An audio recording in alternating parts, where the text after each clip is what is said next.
আমি যে পদ্ধতি অনুসরণ করে ভোগের পায়েস রান্না করি সেই রেসিপিটি নিয়ে এলাম।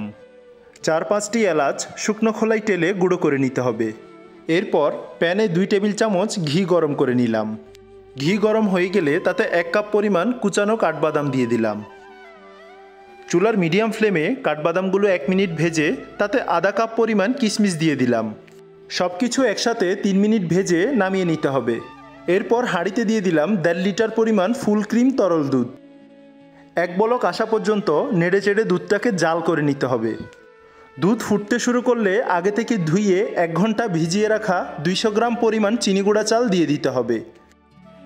এবার চুলার ফ্লেম হাই থেকে কিছুটা কমিয়ে দিতে হবে এবং অনবরত নেড়ে নেড়ে চালটা যেন 100% সেদ্ধ হয় সে পর্যন্ত অপেক্ষা করতে হবে।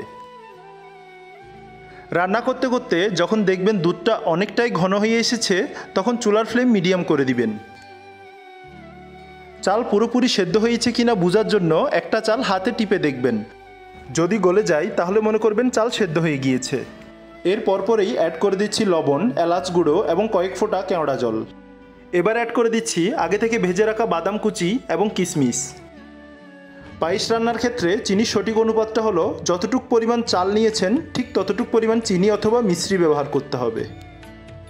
200 গ্রাম চালের জন্য আমি এখানে 200 গ্রাম পরিমাণ মিশ্রি ব্যবহার করছি। ভোগের পায়েসে আমি কিন্তু মালাই ব্যবহার করি। 1.5 কেজি দুধকে ঘন করে 400 গ্রাম করে নিয়েছিলাম। সেই মালাই দুধটা পায়েসের সাথে মিশিয়ে দিলাম।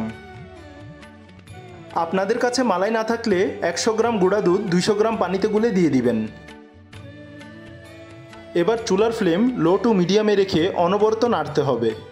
পায়েসটা যখন ভিডিওতে দেখানো ঘনত্বে চলে আসবে ঠিক তখনই আগে থেকে 2 ঘন্টা ভিজিয়ে রাখা মিষ্টি আলু বোখারাগুলো আমি দিয়ে দিব। আপনারা চাইলে আলু বোখারার বদলে অন্যান্য ড্রাই ফ্রুটও কিন্তু ব্যবহার করতে পারেন। এবার চুলা থেকে নামিয়ে পায়েসটা ঠান্ডা হয়ে গেলে পরিবেশন করুন। রেসিপিটি দেখার জন্য সবাইকে অসংখ্য ধন্যবাদ।